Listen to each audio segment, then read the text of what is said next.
Bismillahirrahmanirrahim. Assalamualaikum warahmatullahi wabarakatuh. Di video kali ini saya akan unboxing beberapa peralatan atau tool yang dasar yang dimiliki oleh workshop atau bengkel bubut, ya. Tool apa saja yang harus dimiliki, kita lihat saja. Saya mulai dari alat ukur, ya. Ini namanya Sigmat, kelihatan ya kawan-kawan. Nah, ini Sigmat untuk mengukur diameter, ya. Contoh diameter ini. Nah, ini kita ukur. Ini berarti diameternya 10 ya, kelihatan ya kawan-kawan. Ya. Nah, ini juga Sigmat, tapi yang ini model digital. Ya, ini lebih gampang cara bacanya karena angka-angkanya digital ya. Kita bisa nolkan lebih dahulu. Baru bisa kita untuk ukur. Ya, terus ini juga Sigmat, ya, lebih panjang sampai 300, dan ini pun Sigmat ini macam-macam panjangnya, ada yang 300, ada yang 150, ada yang 200, ada juga yang panjangnya 1000 mm atau 1 meter. Terus yang kedua adalah ini mata bor. Ini mata bor yang lurus, karena ada jenis yang model tirus ya. Nah, ini tirus ya. Nah, ini ujung sini adalah yang makan benda kerjanya. Ini cara mengasahnya juga harus bisa. Kalau tidak bisa atau cara ngasahnya tidak benar, mengakibatkan tidak tajam dan juga gampang patah. Nah, ini contoh mata bor yang lebih besar. Ini diameter 32 ya.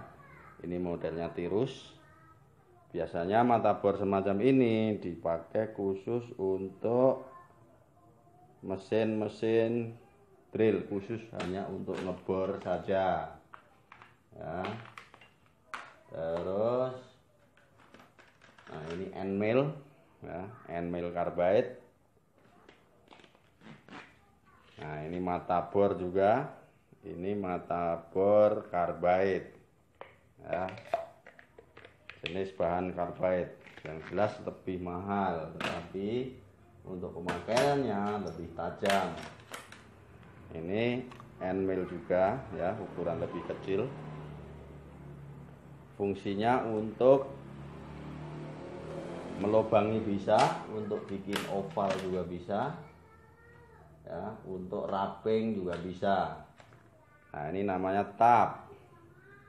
Tab ini fungsinya adalah untuk bikin ulir. Nah, contoh ini baut ya, mur. Ini mur untuk membentuk ulir dalamnya. Itu pakai tab semacam ini ya. Ini dimasukkan kemudian diputar, baik memakai mesin ataupun manual ya. Kalau manual biasanya kita memakai setang semacam ini ya. Ini kita jepit ya. Nah, ini benda kerja kita ragum, baru kita masukkan, ditekan sambil diputar ya. Proses bikin mur seperti itu, baik pakai manual ataupun pakai mesin. Proses dasarnya semacam itu ya. Terus nah, ini namanya senai. Senai sama seperti tab ya, cuma bedanya senai itu untuk proses ulir yang di luar. Kalau tab proses ulirnya ulir dalam ya. Contoh baut ini sebelum ada ulirnya prosesnya memakai alat semacam ini kalau secara manual ya. Kalau secara mesin otomatis beda lagi ya. Ini dan ini diputar. Kalau manual biasanya memakai setang semacam ini. Kita sudah punya setang bikinan sendiri ya. Ini seperti ini, dan ini lihat ada knocknya. Knock ini harus pas sama lubang baut lock ya, harus pas. Nah, kita masukkan, baru ini kita kencengin, baru bisa dipakai ya. Nah, untuk selanjutnya adalah untuk alat-alat bubut. Nah, ini pahat potong namanya, untuk memotong material. Ini mata pisaunya ya, mata pisaunya semacam ini. Nah ya, kecil sekali. Ini juga terbuat dari karbait ya. Biasanya kita beli bijian ya, yang sudah second, karena untuk barang baru kalau karbait memang harganya mahal ya. Terus ini pahat untuk mengupas atau mengurangi diameter. Ini mata pisaunya ya, semacam ini. Ini masangnya tinggal lepas saja bautnya, kita pasang insertnya ya. Ada lagi satu lagi, ini bubut untuk diameter dalam ya. Semua bikin diameter yang gede, tidak bisa diproses di milling manual, kita proses di mesin bubut. Nah, ini mata pisaunya ya.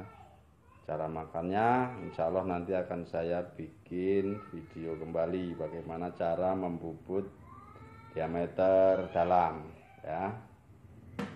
Terus ini namanya center drill.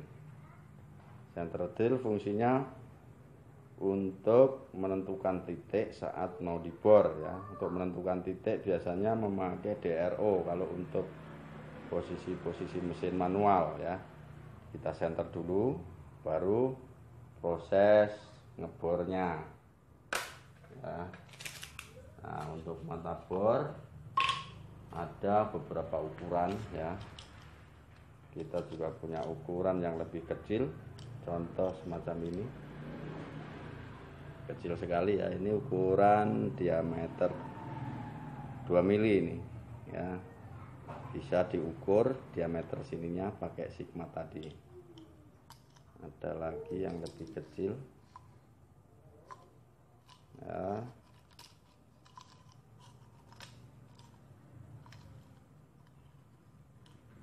Nah, ini lebih kecil lagi, 1,5 mili. Nah, ini ya, ini diameter 1,5 mili ya.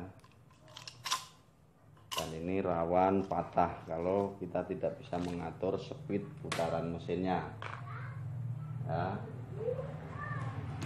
Mungkin itu saja tool yang ada di sini, dan sebenarnya masih banyak tool-tool lain yang harus kita sediakan, seperti mikrometer itu untuk mengukur diameter yang presisi ya. Kalau meteran itu biasanya dipakainya di konstruksi ataupun bangunan. Kalau untuk di workshop atau bengkel bubut jarang memakai meteran ya. Meteran ya semacam ini. Nah, ini namanya meteran. Ini ada angka-angkanya ya untuk mengukur panjangnya.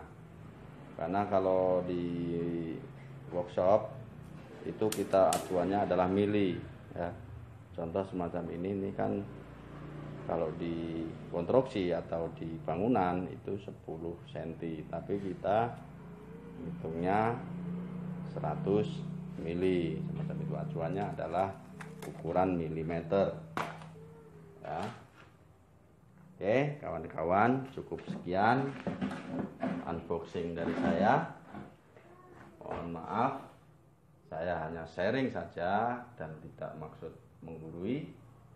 Mudah-mudahan ada manfaatnya buat teman-teman yang masih dalam tahap pembelajaran. Terima kasih. Assalamualaikum warahmatullahi wabarakatuh.